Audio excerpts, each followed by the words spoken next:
Ya, Shalom Mas Aldi. Shalom Pak Yusuf, Apa kabar Mas Aldi? puji Tuhan, baik Pak. Haleluya. Terima kasih Mas Aldi sudah hadir dan mau berbagi dengan teman-teman. Saya berdoa supaya apa yang Mas Aldi bagikan, yang Mas Aldi sharing lewat kesaksian ini bisa mencerahkan dan juga bisa menyadarkan, Amin. bisa menguatkan bagi orang-orang yang sudah percaya kepada Tuhan Yesus. Dan menyadarkan bagi orang yang belum percaya kepada Tuhan Yesus, mencerahkan bagi orang yang sedang ada di dalam kebodohan, di dalam ketersesatan oleh karena intimidasi dan perkataan-perkataan yang dimasukkan oleh setan. Nah, saya rasa saya tidak perlu berpanjang lebar lagi karena Mas Aldi sudah ada bersama-sama dengan kita. Kita langsung saja supaya Mas Aldi bisa menceritakan secara lengkap bagaimana perjalanan iman Mas Aldi dari seorang yang tadinya belajar di pesantren, kemudian akhirnya murtad dan menjadi percaya kepada Tuhan Yesus. Waktu dan tempat saya serahkan kepada Mas Aldi. Silakan Mas. Ya, terima kasih Pastor Yusuf. Ya, Shalom saudara terkasih. Sebelumnya perkenalkan nama saya Aldi Putra. Saya ini dilahirkan di kota Jakarta dan dibesarkan dalam lingkungan Muslim dan dari turunan semua kakek saya sampai ke om-om saya, itu kakak-kakak dari ayah saya, turunan haji, dan hingga sampai saat ini pun mereka bekerja dalam ini ya, dalam artian menjadi pendakwah di bidang agama. Bahkan kakek saya ini juga kan orang yang begitu aktif dalam keagamaannya. Jadi saya dididik keras oleh orang tua tentang ajaran Muslim sejak masih kecil ya. Dan ajaran itu tertanam kuat di dalam hati sehingga bisa dikatakan bisa menjadi orang yang fanatik terhadap agama. Sejak kecil saya sudah diajarkan yang namanya mengaji, dan pembelajaran pertama adalah belajar membaca Iqra. Karena sebelum masuk dalam tahap mengaji Al-Quran, kita harus mengenal dulu huruf-huruf hijaiyah seperti alif, ba, ta, dan seterusnya. Itu untuk kita bisa masuk ke tahap selanjutnya, yaitu membaca Al-Quran. Beranjak remaja, saya bisa dikatakan yang lebih aktif dari ketiga saudara kandung saya dalam kegiatan keagamaan, dan ada kebanggaan tersendiri ketika saya mengikuti kegiatan tersebut. Yang saya bilang tadi, di antara ketiga saudara kandung saya yang lebih aktif dalam kegiatan keagamaan, dan di waktu itu usia kelas 2 SD itu saya sudah bisa membaca Al-Quran. Lalu setelah beranjak dewasa, dengan pergumulan yang terjadi, ada sedikit konflik di keluarga yang pernah saya ceritakan juga di dalam kesaksian-saksian saya. Kira saya memutuskan untuk pergi ke kota Tasikmalaya ya. Awalnya untuk mengadu nasib di sana, seperti dalam kesaksian-saksian saya sebelumnya, apa yang saya rencanakan ini nggak sesuai dengan kenyataan yang saya alami. Hingga saya ditolong oleh seseorang, beliau orang yang sangat baik, luar biasa, dan beliau adalah salah satu pendiri pondok pesantren di kota Tasik. Yang kita tahu kota Tasik adalah kota 1000 pesantren. Dan akhirnya saya tinggal di lingkungan pondok pesantren itu. Nah, di sanalah banyak pengetahuan agama yang saya dapat, yang tidak diajarkan oleh orang tua atau guru ngaji saya terdahulu di Depok. Seiring berjalannya waktu, saya makin mantap dengan agama saya. Bahkan di pesantren saya mendapat kesempatan untuk memimpin sholat atau menjadi imam sholat. Itu terjadi ketika waktunya maksud sholat maghrib. Guru-guru besar di sana lagi berada di luar ya, ada undangan di luar pesantren. Jadi saya dan para santri pun menunggu siapa yang mau menjadi imam sholat di sana. Akhirnya salah satu pengurus masjid di sana memilih saya untuk mengimami sholat karena saya juga di antara santri itu yang lebih tua ya, dan beliau melihat kedekatan saya dengan pemilik pondok pesantren itu. Akhirnya saya yang diminta untuk memimpin di sana, dan itu pertama kalinya saya mengimami sholat jamaah ya. Ya, mencoba untuk memberanikan diri untuk bisa memimpin sholat. Lalu sampai pulangnya para guru di sana, banyak di antara mereka yang melihat perkembangan rohani saya di sana. Sampai suatu ketika saya dapat undangan dari Imam Besar Masjid Agung di Tasik bersama guru-guru, para habaib, dan para kiai yang ada di pesantren untuk sama-sama kita mengaji Al-Quran, terus tentang kemarin pembahasan waktu itu gelar-gelar para nabi. Saat saya berangkat menghadiri undangan, hati saya ini sangat-sangat sukacita, senang sekali karena bisa menambah ilmu, menambah wawasan pengetahuan saya tentang agama. Tetapi semua di luar dugaan saya saat acara dimulai dan sudah memasuk pada pembahasan-pembahasan kenabian dan para rasul yang lebih dalam. Justru ada hal yang membuat hati saya terguncang saat masuk pada pembahasan gelar para nabi dan rasul. Di antara ke-25 nabi yang dulu di dalam Islam, ini wajib kita tahu, wajib hafal namanya, dan wajib kita imani. Saya terfokus pada satu nabi, yaitu nabi yang ke-24, yaitu Nabi Isa alaihissalam. Di Al-Quran itu dikatakan dalam surat Ali Imran ayat yang ke-45, Iz qalatil malaikatu ya Maryamu inallaha yubashiruki bima kalimatimin husmuhul masihu Isa ibnu Maryama wajihan fid dunya wal akhirati wa minal muqarrabin. Artinya, ingatlah ketika para malaikat berkata, wahai Maryam, sesungguhnya Allah menyampaikan kabar gembira kepadamu tentang sebuah kalimat atau firman darinya, yaitu seorang putra namanya Al-Masih Isa putra Maryam, seorang yang terkemuka di dunia dan di akhirat, dan termasuk orang-orang yang didekatkan kepada Allah. Dan juga seperti apa yang dikatakan di dalam hadis sahih yang diriwayatkan oleh Anas ibnu Malik, Isa fa'innahu ruhullahi wa kalimatuhu. Isa itu roh Allah dan kalimatnya. Ini kitab 2002 Mutiara Hadis. Lalu gelar Isa pun yang dibahas saat pengkajian itu bukan hanya rohullah dan kalimatuhu atau roh Allah dan kalimat atau firmannya, tetapi juga al-haq yang artinya adalah kebenaran, dan juga khalifatullah yang kalau diartikan itu adalah pengganti atau penguasa. Dengan demikian khalifatullah adalah pengganti Allah di bumi karena Isa nuzul menjadi manusia ke bumi. Dari sinilah semakin membuat hati saya itu gelisah. Tapi saya belum mendapatkan jawaban yang memuaskan hati saya, Bapak Ibu Saudara.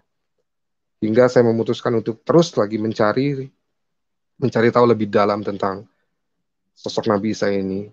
Karena seperti yang dikatakan juga di dalam Al-Quran bahwasanya kata-kata yang keluar dari lisan Isa adalah perkataan yang hak, yang penuh dengan kebenaran. Di Al-Quran itu terdapat di surat Maryam ayat yang ke-34. Itulah Isa putra Maryam yang mengatakan perkataan yang benar yang mereka ragukan kebenarannya.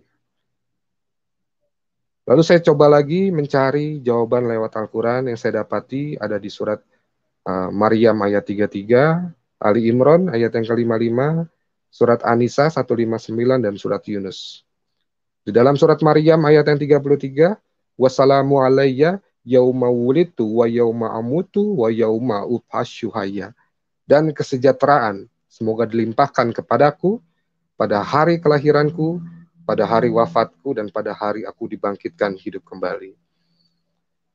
Bagi saya pribadi, ini waktu saya mencari pribadi ya, secara pribadi, tentang sosok Isa Al-Masih, dan saya mencoba memaknai ayat ini. Bagi saya ayat ini menjelaskan bahwa Isa Al-Masih mati dan bangkit. Dulu waktu orang tua mengajarkan, bahkan guru ngaji di Depok mengajarkan bahwa Isa itu nggak mati. Saat Isa disalib itu bukan sosok Nabi Isa, tapi orang yang diserupakan. Kalau di hadis dikatakan itu Yudas.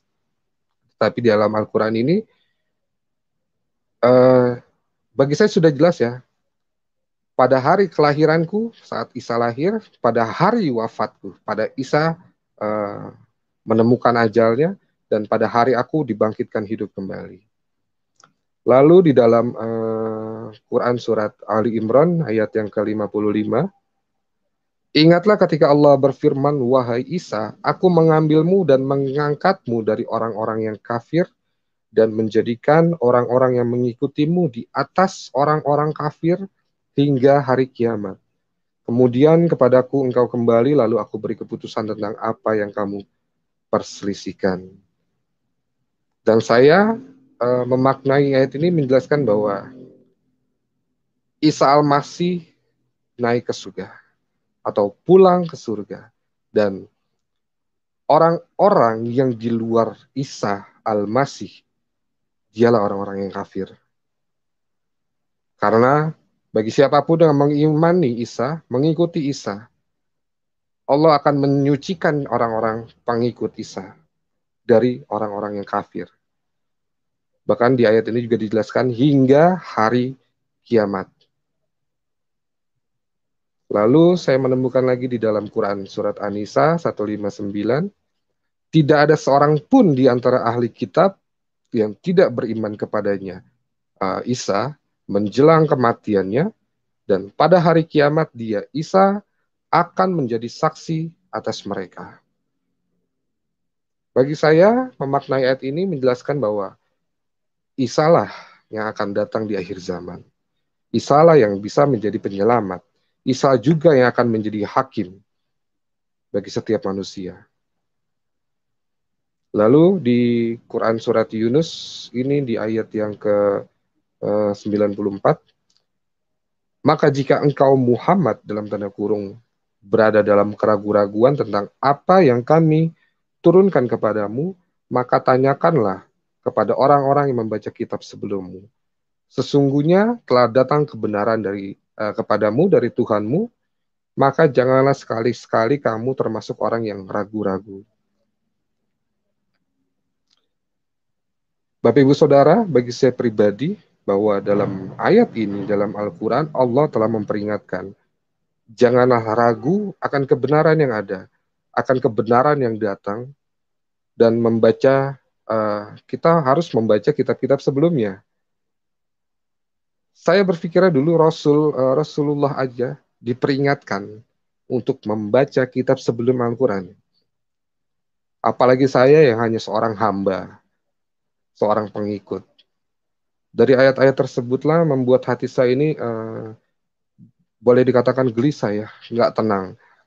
Hari-hari yang saya jalani tidak senyaman seperti biasanya.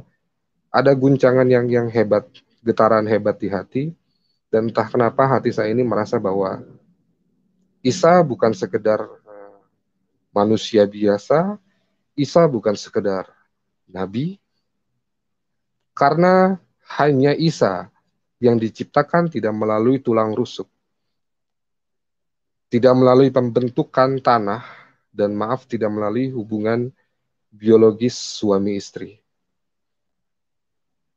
Karena dalam penciptaan manusia pada umumnya, manusia masih melewati proses pembentukan, tetapi tidak dengan Isa.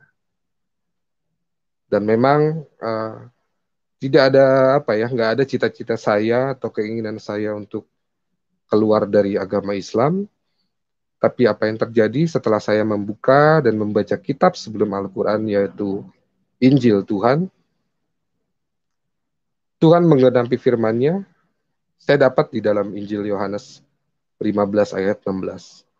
Bukan kamu yang memilih aku, tetapi akulah yang memilih kamu Dan aku telah menetapkan kamu supaya kamu pergi dan menghasilkan buah. Dan buahmu itu tetap supaya apa yang kamu minta kepada Bapa dalam namaku diberikannya kepadamu. Inilah yang membuat saya memutuskan untuk keluar dari Islam. Karena pada dasarnya Tuhan yang telah memanggil saya, Tuhan yang telah memilih saya, dan menjadi miliknya serta serupa dengan Tuhan.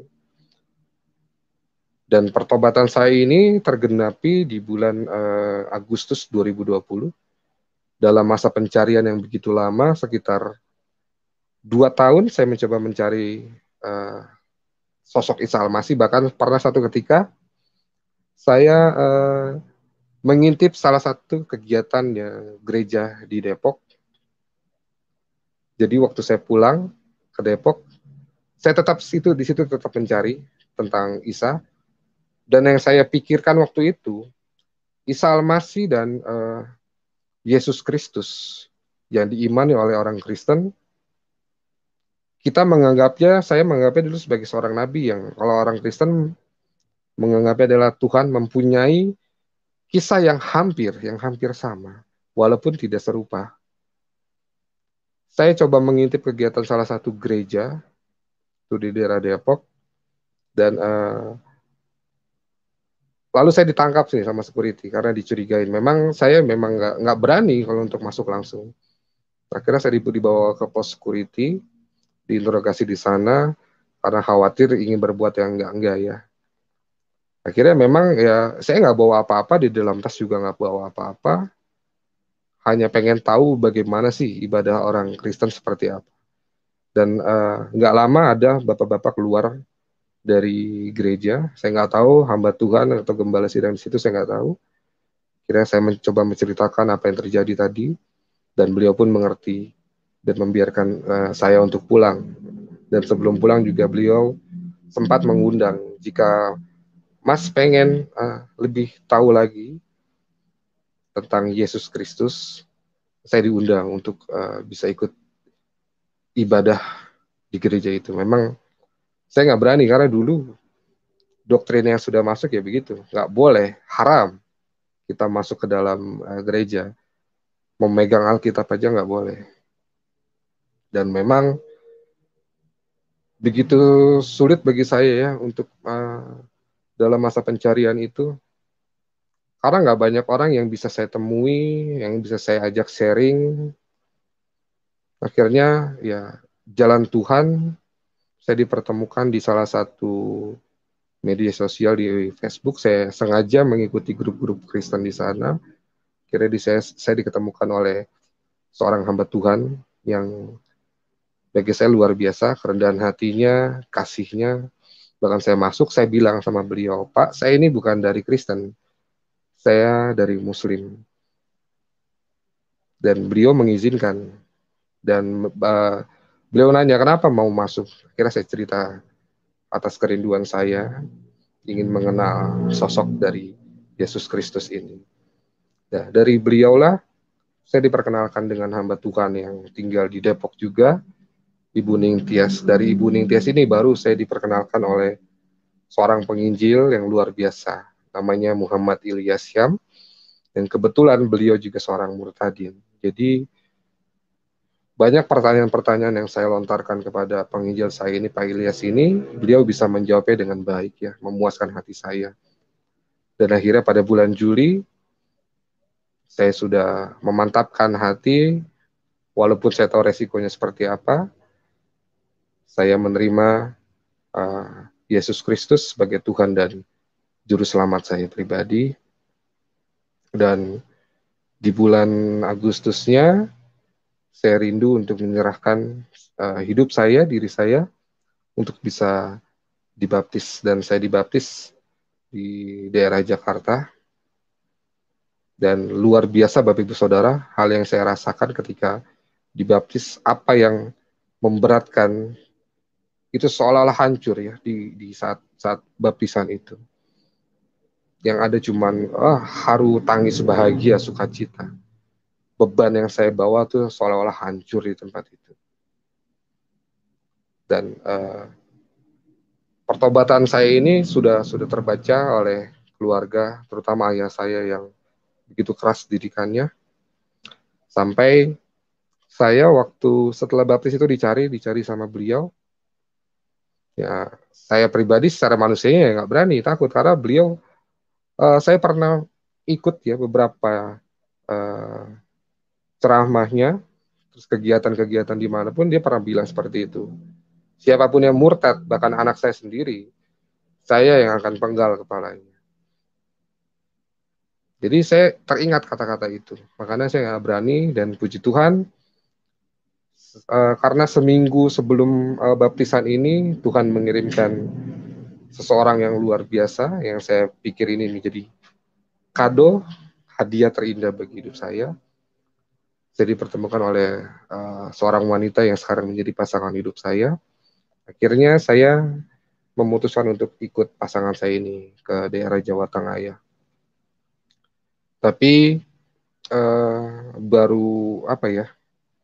Memang awalnya saat saya pergi ke sana, saya sudah kehilangan semua. Bahkan pekerjaan pun saya sudah kehilangan.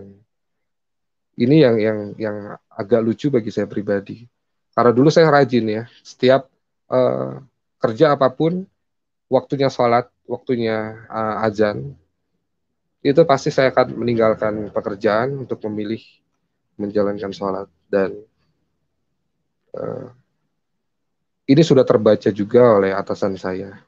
Akhirnya saya cerita, saya bukan seorang muslim lagi, dan disitulah saya sudah dikeluarkan secara tidak hormat, tanpa pesangon sekalipun ya, sama sekali.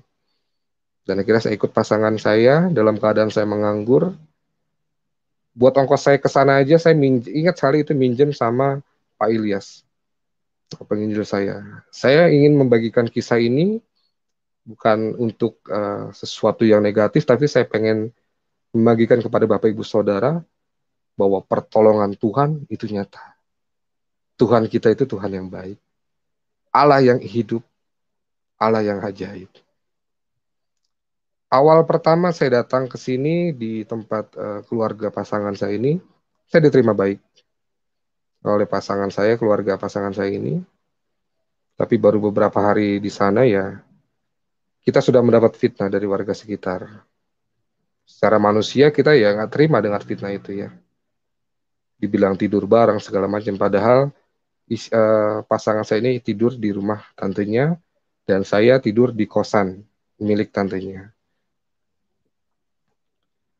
Kami ya bersyukur kami bisa mengendalikan diri dan kami percaya bahwa pembalasan bukanlah hak kami, bahwa Tuhan yang akan menunjukkan kebenaran yang ada dan memang tuduhan mereka itu nggak terbukti. Sementara itu saya ikut Evi dalam pasangan saya namanya Evi dalam keadaan menganggur bahkan jujur nggak punya uang sama sekali. Tentu ini berpengaruh dengan sikap dan penerimaan keluarga besar Evi. Mereka mulai bersikap yang acuh, memandang saya sebelah mata. Secara manusia saya malu ya sebagai laki-laki mengikut Evi, bahkan Evi ini yang menopang hidup saya waktu itu. Bahkan untuk membayar kos pun saya nggak mampu. Karena nggak mungkin saya juga tinggal serumah dengan Evi sebelum kami diberkati. Disitulah Tuhan mulai memproses, membentuk hidup saya. Bagaimana saya harus bisa menahan diri dari perlakuan yang kurang enak, perlakuan yang kurang baik. Secara manusia saya nggak bisa terima perlakuan dari keluarga Evi, tapi di situ saya nggak punya kekuatan. Karena hidup di sana saya hanya berharap kepada pasangan. Setiap hari dari makan selalu Evi yang kasih. Menyempatkan diri sebelum berangkat kerja dia kasih saya untuk makannya nasi bungkus, dan di situ sebisa mungkin satu nasi bungkus yang Evi kasih untuk saya bagi menjadi 2 kali makan sarapan sama makan siang dan makan malam menunggu Evi pulang kerja. Hingga kami benar-benar berada di posisi terendah. Kami sudah kehabisan uang sama sekali dan kami harus tetap memenuhi kebutuhan. Sampai akhirnya kami memutuskan untuk menggadaikan sepeda motor. Itu sepeda motor Evi yang dia pakai setiap hari untuk bekerja. Terpaksa untuk digadaikan. Nah dari situ keluarganya, wah makin gak respect terhadap saya. Secara manusia siapa sih yang rela anaknya punya pasangan yang seorang pengangguran yang gak bisa memenuhi kebutuhan anaknya. Bahkan hidup aja malah berharap bergantung pada pasangan. Mereka semakin merendahkan, bahkan Evi pun ikut mendapatkan perlakuan yang kurang baik karena keberadaan saya. Tapi apa daya, saya nggak bisa berbuat apa-apa. Karena mau mencari pekerjaan pun di sana surat-surat saya nggak bawa, masih tertinggal di rumah, ijazah dan lain-lainnya. Disitulah saya mulai merasa putus asa, mulai mengeluh, mulai menggerutu, bahkan saya berpikir, apa keputusan saya untuk ikut Tuhan Yesus adalah keputusan yang salah. Pertengkaran dengan Evi pun nggak bisa dihindari lagi. Beberapa kali saya ingin pergi, tapi memang nggak bisa. Bahkan saya berpikir, semenderita inikah ikut Tuhan Yesus? Saya pernah menantang, bahkan marah-marah sama Evi. Saya bilang sama dia, lalu di manakah Tuhan kamu yang hidup? Apakah saya harus kembali kepada keyakinan saya yang lama? Di situ saya benar-benar nggak sanggup, saya putus asa, saya mau menyerah. Tapi disitulah, Bapak Ibu Saudara, Tuhan membukakan mata saya bahwa Tuhan mengirim Evi untuk bukan hanya menjadi pendamping, tapi penolong dalam hidup saya. Dalam keadaan yang terhimpit sekalipun, Evi tetap setia, tetap sabar, tetap mengasihi. Meskipun saya marah-marah, Evi hanya bisa diam, berdoa, dan menangis. Dan tidak hanya itu ya, setiap malam Evi juga selalu mengajak saya untuk bisa bersekutu, berdoa, menangis, dan memohon pertolongan Tuhan. Di situ saya merasa sedikit dikuatkan. Suatu hari ketika kami ada kebutuhan yang harus kami bayarkan dan kita memang lagi nggak punya uang sama sekali, kita coba mencari pinjaman ke sana ke sini, nggak ada satu orang pun yang mau menolong kami. Bahkan saudara Evi sekalipun tidak mau menolong. Malam itu saya putuskan untuk mencari wajah Tuhan. Sebelum saya memutuskan ini, saya sempat bertengkar sama Evi. Bahkan saya minta untuk diantar kembali karena di sini ada satu pondok pesantren yang lumayan besar. Saya minta Evi untuk antar saya untuk ke sana karena daripada saya di sini hanya bikin susah dia, membebani dia dan saya juga malu, lebih baik saya dibawa ke sana. Dan sampai di sana saya nggak, entah kenapa ya, saya juga melihat Evi ya kesian, terus juga nggak ada rasa damai. Itu pas berada di depan pondok pesantren. Akhirnya nggak jadi, saya balik lagi ke kosan. Dan pada malam itu tuh kejadian tengah malam. Itu saya memutuskan untuk mencari wajah Tuhan. Saya masuk ke kamar, saya mulai menyembah, dan saya mulai berdoa tanpa saya sadari juga ya. Di situ saya menangis dan saya udah nggak dapat lagi menahan air mata. Banyak yang di setiap kesaksian yang bertanya, apa sih sebenarnya yang Mas Ali minta? Saya cuma minta satu tanda dari Tuhan, kalau memang Engkau Allah yang hidup, Engkau Allah yang ajaib, yang mampu melakukan segala perkara, tunjukkan satu mujizat aja. Biar saya yakin bahwa saya tidak sia-sia mengikut Yesus. Pada doa malam itu ada rasa kuasa yang kuat ya, dahsyat kekuatannya secara spiritual. Rasa itu semakin kuat ketika saya menjerit, bukan hanya dalam hati, tapi udah nggak mampu mengontrol ucapan saya udah nggak peduli didengar sama tetangga kosan atau enggak, saya udah nggak peduli. Kuasa yang saya rasakan itu membuat hati saya damai, tenang. Nggak ada sedikit pun rasa takut, cemas, atau suasana yang mencekam, itu nggak ada. Hingga selesai berdoa, kuasa itu masih terasa. Hingga saya nggak sadar lagi, kebangun itu saat Evi mengetok pintu kosan untuk membangunkan saya. Dan ternyata Bapak Ibu Saudara, bukan mujizat yang saya dapat di situ. Pagi-pagi saya mendapatkan bahwa pasangan saya ini malah sakit. Saya pun di situ bingung. Asam lambungnya kambuh, bingung mau berobat tapi nggak punya uang.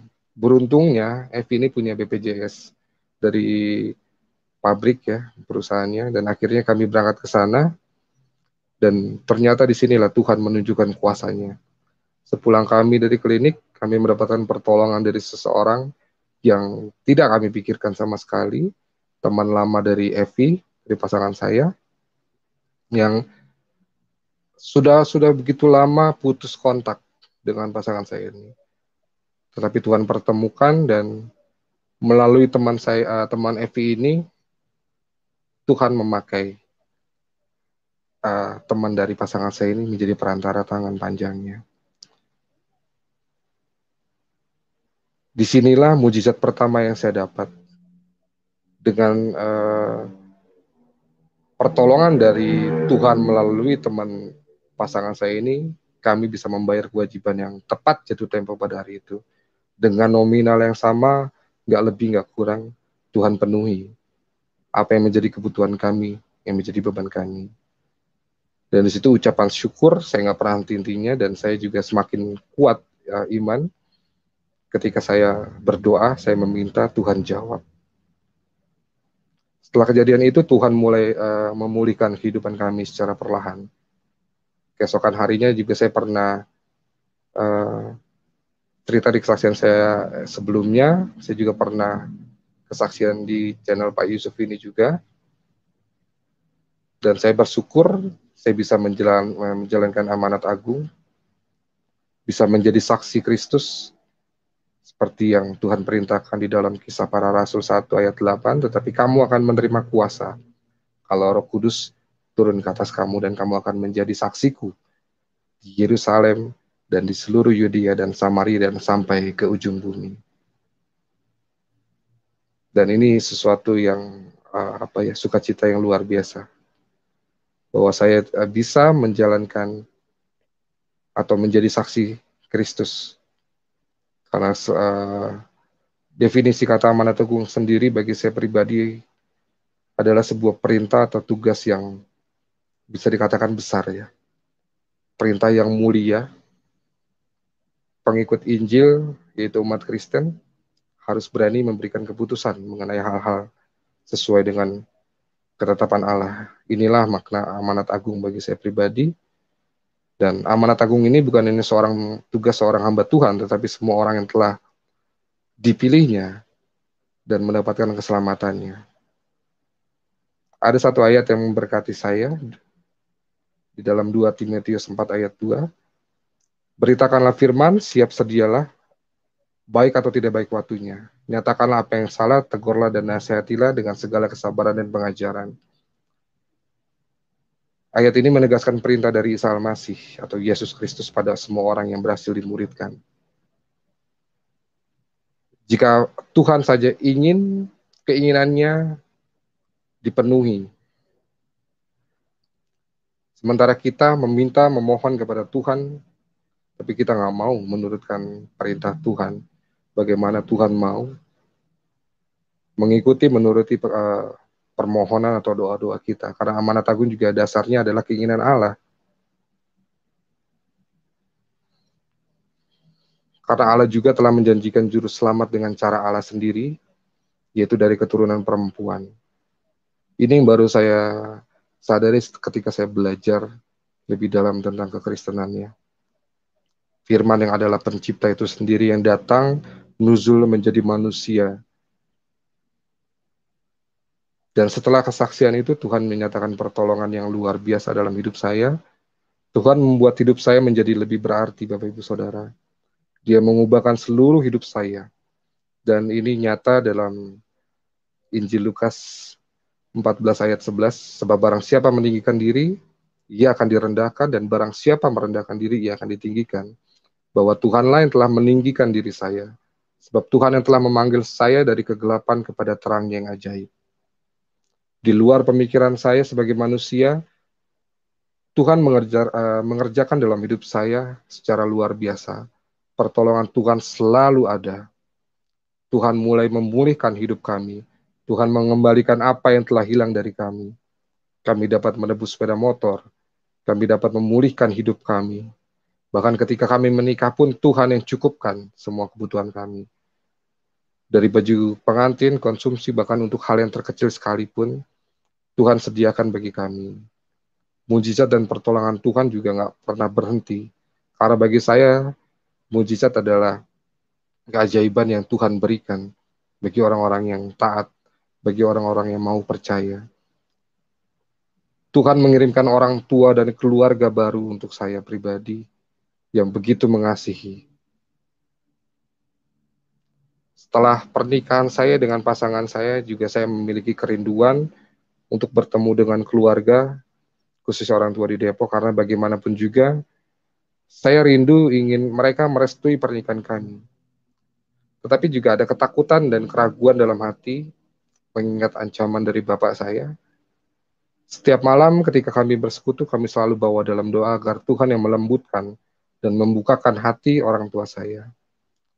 Suatu hari saya mencoba untuk menghubungi bapak kembali, tapi melalui adik saya yang bontot ya, dan menanyakan bagaimana sikap dan pemikiran orang tua terhadap saya. Adik saya berkata lebih baik datang langsung ke rumah. Cuma itu, dia bilang cuma itu. Dan malam harinya saya mencoba memberanikan diri untuk menelpon bapak saya. Banyak-banyak sekali kekecewaan yang diungkapkan beliau. Tapi saya bersyukur bapak masih mau terima telepon dari saya. Setelah saya menghubungi beliau, saya dan istri juga tetap bergumul, berdoa agar Tuhan mampukan kami, menguatkan kami, untuk kami bisa datang ke rumah. Dan esok harinya saya memutuskan untuk membeli tiket ke Jakarta. Selang 2 hari, akhirnya kami berangkat dari Jawa Tengah ini ke Jakarta, walaupun dari orang tua Evi ini mengkhawatirkan, karena mereka juga tahu tentang bagaimana kondisi saya dengan keluarga saat itu ya. Tapi saya percaya Tuhan yang akan mendahului langkah kami berdua. Sekitar jam 8 malam saya dan istri sampai di Jakarta. Tapi kita juga nggak berani langsung datang ke rumah. Jadi kami singgah di penginapan karena masih ada rasa takut. Barulah sekitar jam 9 lewat setengah 10 memberanikan diri untuk datang ke rumah. Di perjalanan kami nggak banyak bicara, memikirkan bagaimana penerimaan mereka terhadap kami berdua, dan puji Tuhan di luar dugaan kami sangat bersyukur ya. Saat kami sampai di rumah, mereka menerima kami dengan baik. Walau awalnya kami merasa canggung, terutama saya. Malam itu menjadi malam yang bahagia buat saya karena sudah nggak ada lagi raut wajah yang marah ya, seperti pertama saya ketahuan saat pindah agama. Ya walaupun seperti itu, tetap saya pribadi masih merasa canggung saat malam itu, dan nggak banyak perbincangan pada malam itu juga. Kira kami tetap memutuskan untuk tidur di penginapan. Sebelum kami ke hotel, Bapak menyuruh kami untuk datang lagi. Sampai besok paginya, sampai Bapak tuh gak bela-belain gak berangkat kerja. Besok harinya kami datang ke rumah sekitar jam 7 pagi. Ternyata di rumah bukan hanya ada orang tua, tetapi juga ada keluarga saya. Tapi puji Tuhan, mereka menyambut kami dengan cukup baik. Ini yang hal yang gak saya pribadi pikirkan. Dengan ancaman, dengan amarah yang dulu, Tuhan bisa melembutkan hati orang tua saya. Tapi selang beberapa waktu Bapak dan Ibu ingin bicara kepada saya pun kira bicara kepada mereka di dalam kamar. Banyak hal yang membuat mereka bingung kenapa saya bisa sampai memutuskan untuk menjadi pengikut Kristus. Dan disinilah saya mulai menceritakan apa yang sudah terjadi selama 2 tahun lebih ya, belakangan ini. Bahkan saat saya masih tinggal di pondok pesantren sekalipun, orang tua terutama ibu ini sangat heran anak yang selama ini mengajarkan beliau tentang agama, terutama dalam hal ibadah atau sholat, bisa sampai memutuskan untuk ikut Kristus. Karena ibu nggak pernah juga dapat bimbingan secara langsung dari Bapak. Yang beliau tahu hanya menjalankan sholat 5 waktu, puasa, dan zakat. Doa selepas sholat pun beliau nggak tahu. Banyak doa yang beliau tanyakan, banyak zikir dan sholawat yang beliau tanyakan kepada saya. Akhirnya saya menceritakan alasan saya untuk memutuskan menjadi pengikut Kristus. Mereka pun diam mendengarkan dengan baik, mendengarkan kesaksian saya dengan hikmat, nggak ada omongan saya yang dipotong. Karena saya mengungkapkan bahwa keputusan saya ini adalah keputusan yang benar, bukanlah hal yang sia-sia. Tuhan menjamin keselamatan saya karena tidak ada seorang pun yang bisa menyelamatkan dirinya sendiri. Kalau bukan karena pertolongan Tuhan, sebaik apapun manusia, sehebat apapun ia dalam beribadah, dalam menjalankan amal baik, itu belum cukup menjamin keselamatan untuk manusia. Karena agama tidak bisa menyelamatkan manusia. Bahkan agama Kristen pun tidak bisa menyelamatkan. Hanya satu pribadi yang mampu menyelamatkan. Bahkan keselamatan itu telah ia sediakan bagi setiap orang yang percaya. Hanya di dalam pribadi Yesus Kristuslah yang mampu menjamin keselamatan kepada manusia, dan ia adalah jalan keselamatan dan jalan yang lurus. Mereka pun terdiam dan agak merasa kurang nyaman ketika saya sebut nama Tuhan Yesus. Saya menyadari, saya cuma bilang sama orang tua saya, itu hanya sebuah nama. Nama Yesus itu dalam bahasa Yunani yang diarabkan adalah Isa. Dalam bahasa Ibrani adalah Yesua. Beda bahasa tapi satu makna dan arti dari nama tersebut adalah Isa artinya Mesias atau Juru Selamat, dan Al-Masih artinya yang diurapi. Begitupun sama dengan Yesus Kristus. Dan puji Tuhan, wajah mereka pun mulai penuh kedamaian. Malam itu kami bersyukur bisa menginap di rumah, dan esok harinya ada kejadian yang secara manusia nggak kami inginkan, tapi ini bukan suatu hal yang kebetulan. Tiba-tiba Bapak telepon, beliau kecelakaan, nabrak pengendara lain. Dan puji Tuhan memang tidak mengalami luka apa-apa. Ternyata ya kejadian itu terjadi bukan secara kebetulan, tetapi selama saya pergi untuk menyusul Bapak, Tuhan memberikan kesempatan untuk istri saya bersaksi kepada ibu dan keluarga saya di sana. Dia menceritakan bagaimana Tuhan mempertemukan kami, bagaimana karya dan campur tangan Tuhan dalam pergumulan kami, sampai kami menikah. Dan dari kesaksian inilah, mereka semakin baik terhadap kami. Bahkan orang tua ini semakin membuka diri terhadap kami. Kami juga bersyukur boleh menjadi saksi atas mereka. Dan untuk selanjutnya, saya juga mohon doa kepada Bapak Ibu Saudara, kiranya kuasa Roh Kudus yang akan bekerja lebih lanjut dalam hati mereka, dan orang tua dan keluarga saya juga bisa dimenangkan. Banyak hal-hal yang saya terima, bahkan saat saya memutuskan untuk murtad, menjadi seorang murtadin. Banyak hinaan, terus juga orang yang menganggap saya, oh ini pembohong, pendusta.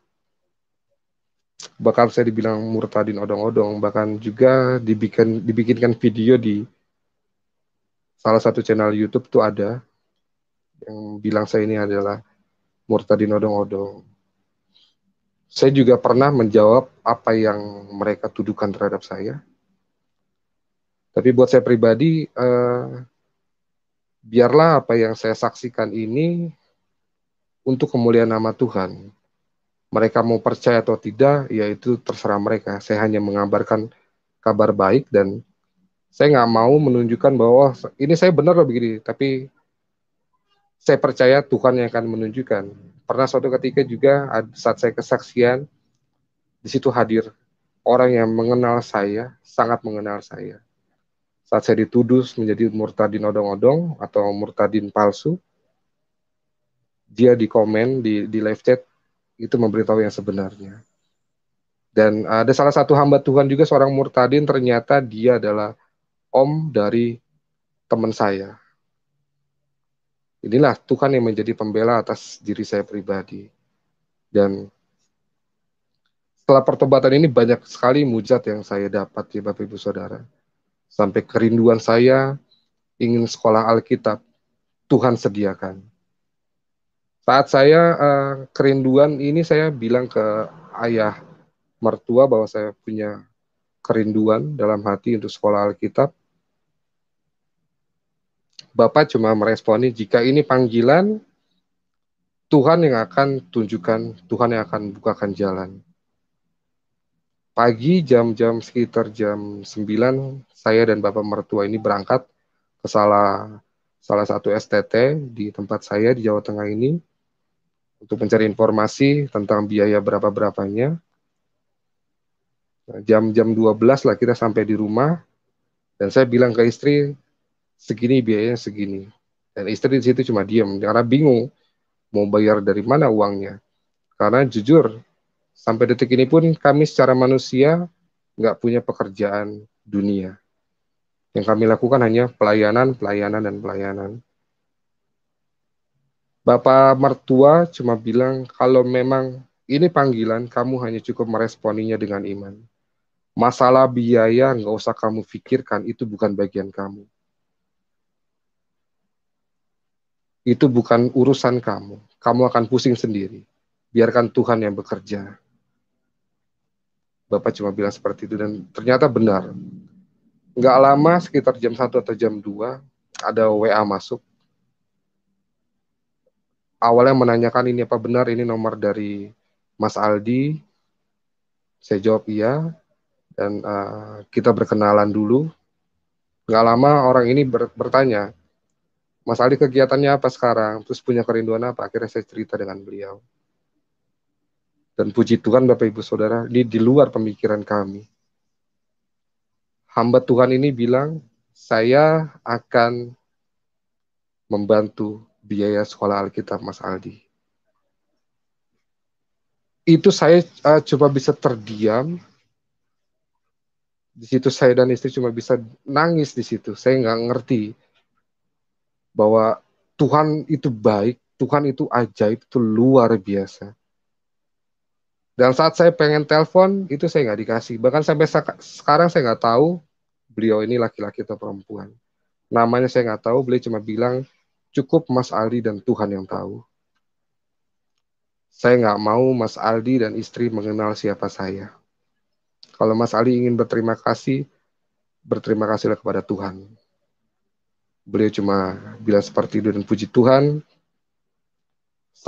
saat ini juga saya sudah bisa masuk ke dalam sekolah Alkitab, sudah menyelesaikan semester pertama saya.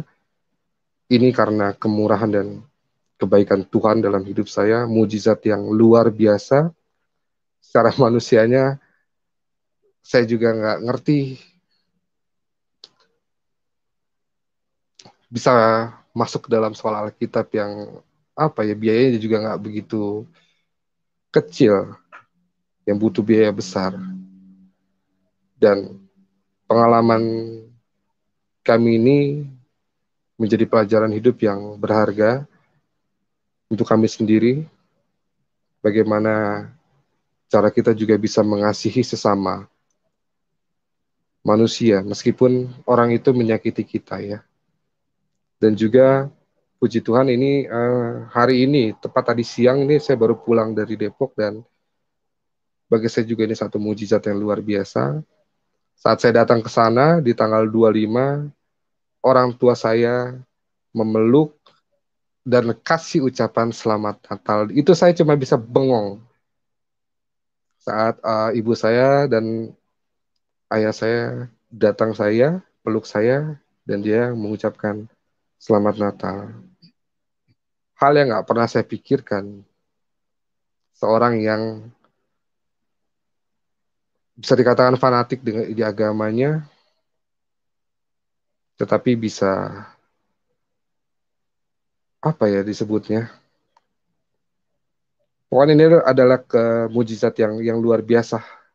Mereka bisa menerima kami dengan terbuka sekarang, bisa menerima kami dengan baik, dan saya yakin ini satu pertanda bahwa saya dan istri bisa masuk lebih dalam.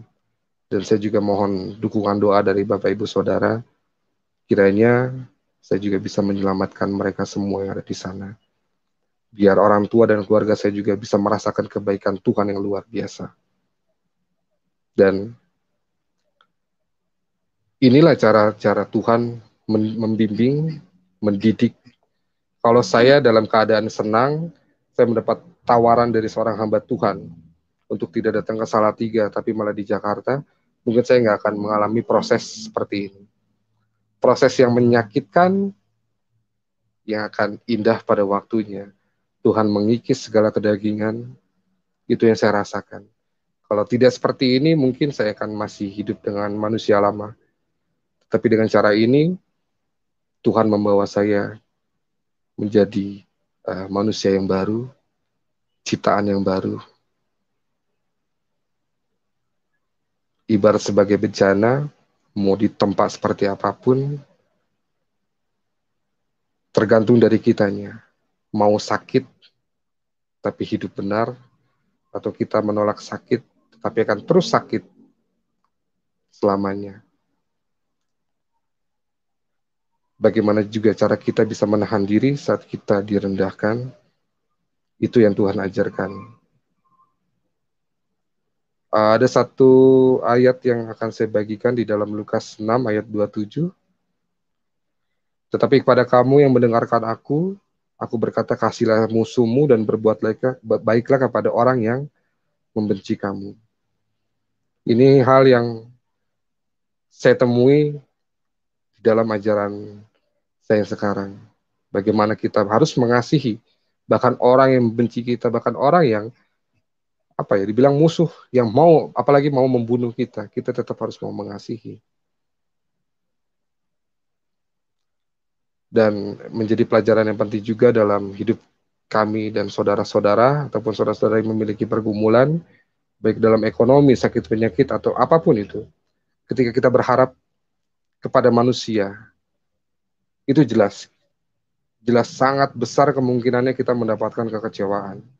Tapi jika kita berserah kepada Tuhan, bersandar menggantungkan segala hidup dan urusan kepada Tuhan, Tuhan Allah yang hidup, yang akan bukakan jalan dari segala arah, dengan caranya yang ajaib dan pastinya waktunya yang tepat. Hingga akan pernah ada kekecewaan jika harapan ini sepenuhnya kita tuangkan kepada Tuhan, ya. Tuhan yang punya kuasa. Pesan saya, jangan pernah bosan untuk bersekutu, berdoa, jangan pernah ragu akan doa-doa kita sendiri. Berdoalah dengan penuh kepercayaan, ketika kita percaya, Tuhan mengerjakannya untuk kita. Sebab Tuhan kita penuh kasih, Bapak Ibu Saudara. Bahkan kasihnya dinyatakan seperti seorang anak dan bapa. Begitu dekatnya kita dengan Tuhan. Bukan lagi hamba, Tuhan dan hamba. Begitu intimnya hubungan kita dengan Tuhan. Jadi jangan pernah malu, jangan pernah sungkan. Asalkan firman-Nya senantiasa hidup di dalam kita. Jikalau kamu tinggal di dalam aku dan firman-Ku tinggal di dalam kamu, mintalah apa saja yang kamu kehendaki dan kamu akan menerimanya. Dan di Injil Matius 21-22, dan apa saja yang kamu minta dalam doa dengan penuh kepercayaan, kamu akan menerimanya. Apa yang gak pernah dilihat mata, yang gak pernah didengar telinga, yang gak pernah timbul di dalam hati manusia, semua Tuhan sediakan bagi orang-orang yang percaya kepada Tuhan. Bahkan Tuhan kembalikan semua yang telah hilang dari kami. Dengan caranya yang ajaib, Tuhan telah memulihkan hidup kami. Tuhan jadikan hidup kami berharga. Seperti yang saya katakan tadi, saya dan istri nggak punya pekerjaan secara manusia. Tetapi dalam 1 tahun lebih pernikahan yang kami jalani, Tuhan masih sama, Tuhan masih memberikan pertolongan, Tuhan masih memelihara kami. Asalkan tadi yang saya bacakan ayatnya, asalkan firman-Nya hidup di dalam hati kita. Mintalah dengan apa saja yang kita kehendaki, maka Tuhan akan mengabulkannya. Sekali lagi juga saya pengen bilang bahwa di sini saya nggak punya niatan untuk membandingkan satu dengan yang lain, tetapi inilah pengalaman hidup saat saya mencari kebenaran. Dan ini memang bukan hasil kekuatan atau kemampuan saya, tetapi Tuhan yang telah membawa saya. Bahkan sampai ke titik ini sekarang pun, saya percaya Tuhan yang telah membawa pembimbing saya.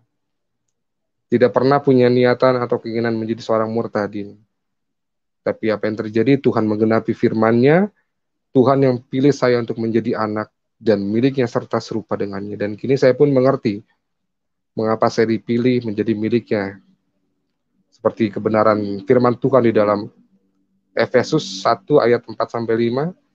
Sebab di dalam Dia Allah telah memilih kita sebelum dunia dijadikan, supaya kita kudus dan tak bercacat di hadapannya.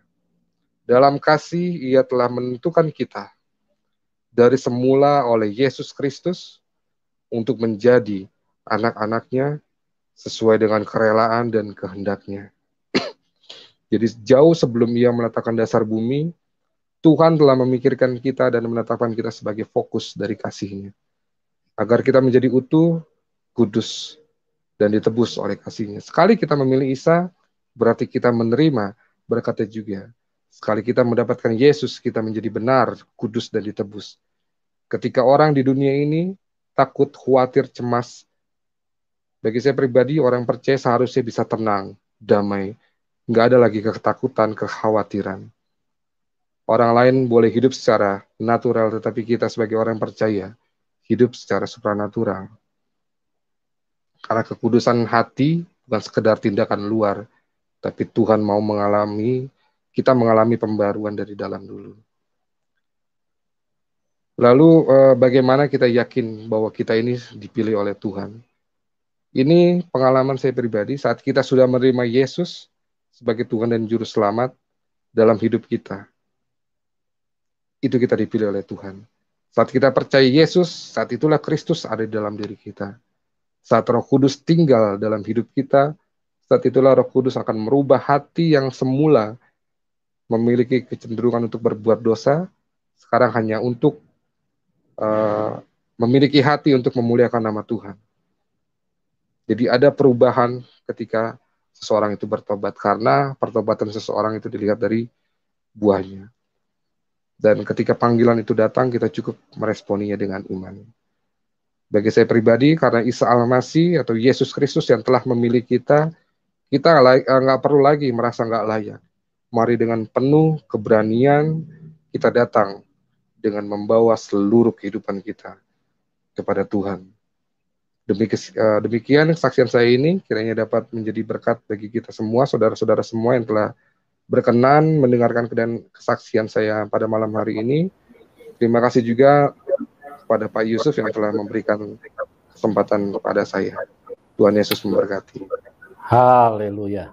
Terima kasih kembali buat Mas Aldi. Kesaksian yang luar biasa di mana bagaimana seorang yang cukup memahami tentang ilmu-ilmu agama, tapi karena kuasa Tuhan jauh lebih besar daripada semua yang kita pahami ataupun ilmu yang kita miliki. Karena Tuhanlah yang menetapkan dan Tuhanlah yang berkuasa atas kehidupan kita. Dan Mas Aldi mengalami kuasa Tuhan secara ajaib. Kalau Roh Kudus hadir, maka kita akan menjadi cerah. Amin. Kita akan menjadi terang. Kita akan mengerti kebenaran. Tapi kalau Roh Kudus belum hadir di dalam hidup seseorang, maka kita akan tenggelam di dalam kegelapan, bahkan larut di dalam kebodohan. Karena sumber pengetahuan itu dari Tuhan.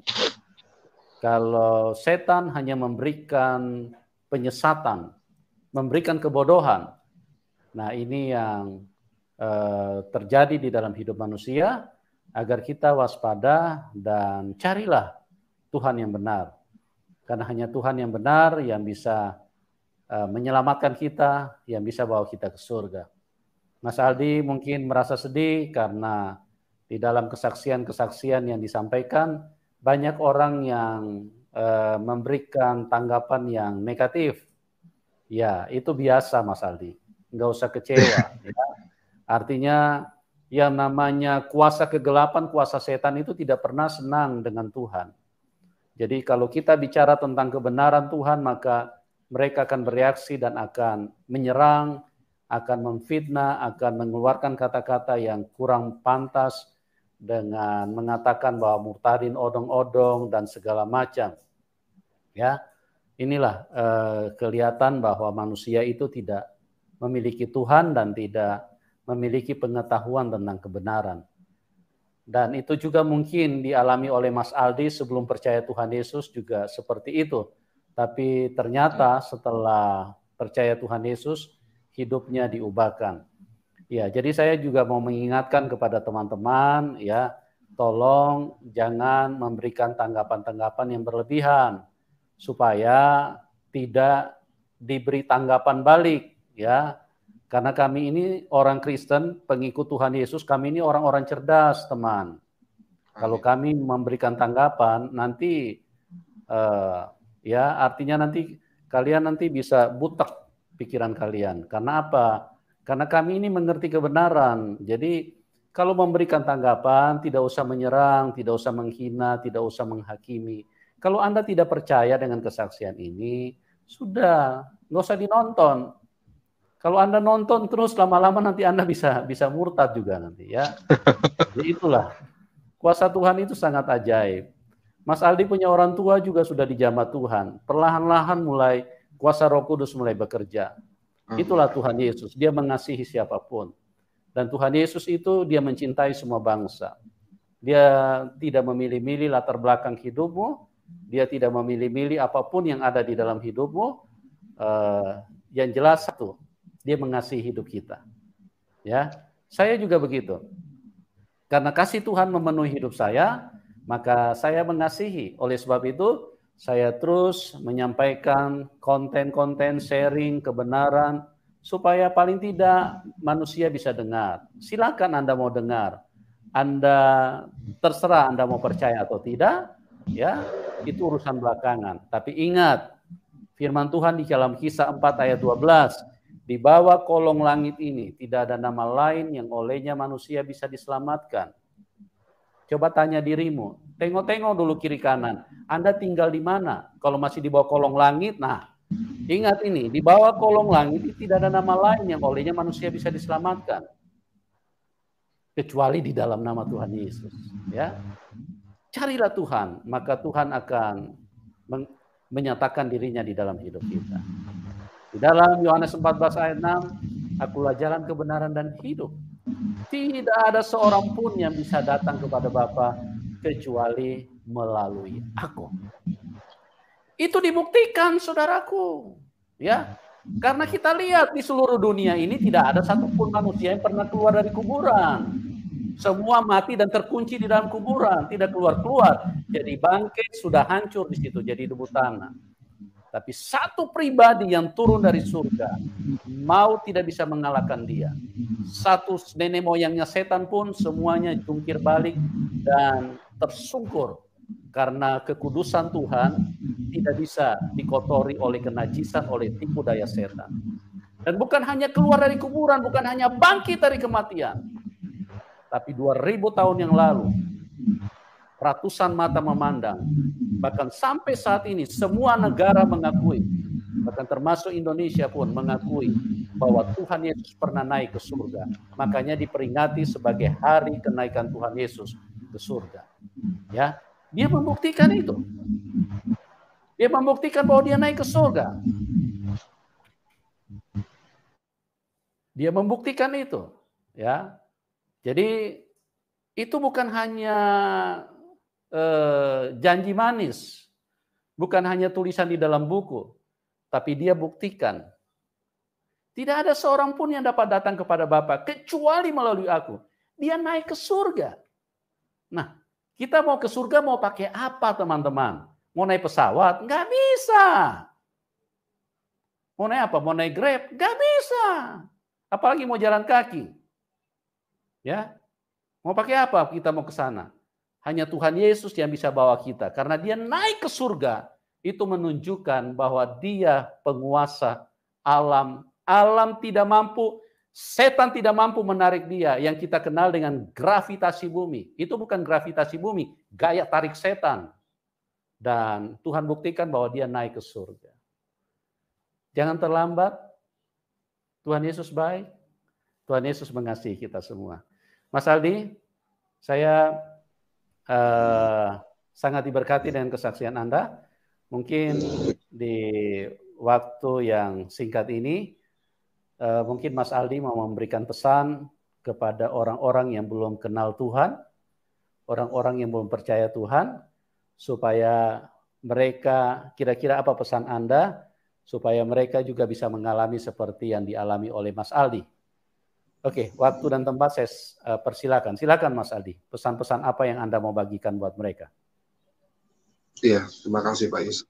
Kalau bagi saya pribadi, intinya satu ya, karena Tuhan, bagi saya pribadi Tuhan Yesus ini datang karena kasihnya yang luar biasa. Tuhan yang telah menyatakan dirinya.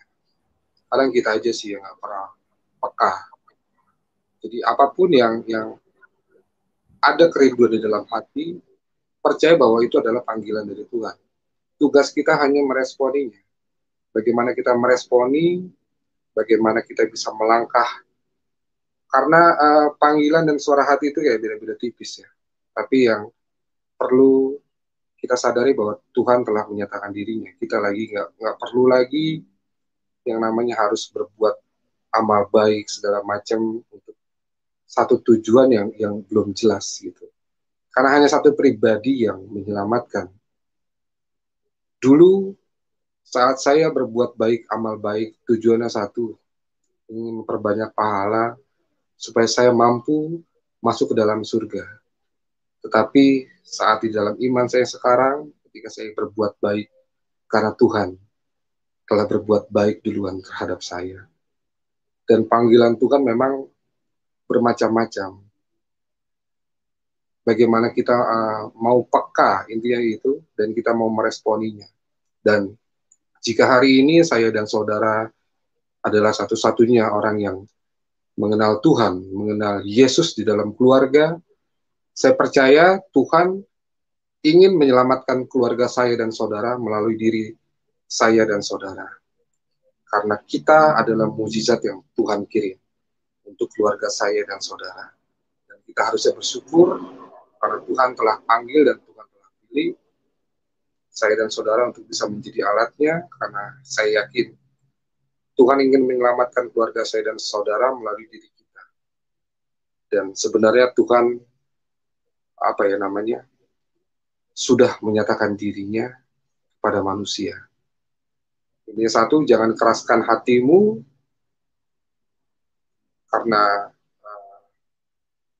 seperti yang dijelaskan oleh Pak Yusuf tadi, itu adalah perbuatan yang pekerjaan iblis. Karena mana ada iblis yang terima jikalau anak manusia mendapatkan keselamatan, mendapatkan jalan kebenaran.